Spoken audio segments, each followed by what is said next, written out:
So when you come back to Holophar after beating Moro, it's the ambush sequence with the pirates, and you would expect like, okay, well, if Moro is always loaded behind the barrier, then obviously Darkwater is obviously going to be loaded behind the barrier as well.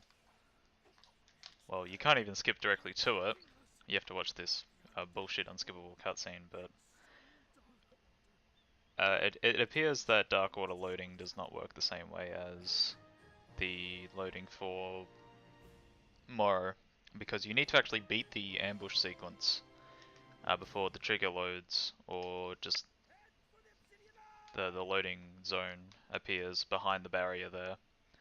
So even if you went out of bounds just after this cutscene, you won't be able to go directly to Darkwater. You'll always need to beat the ambush sequence. But what's interesting is that you can beat the ambush sequence, then go out of bounds, and then you can hit the Darkwater loading trigger, which is just behind that wall. So if there were any possible way to get that barrier to load early, that loading zone to appear early, then we could skip the entire ambush sequence, which would save probably about 3 to 4 minutes.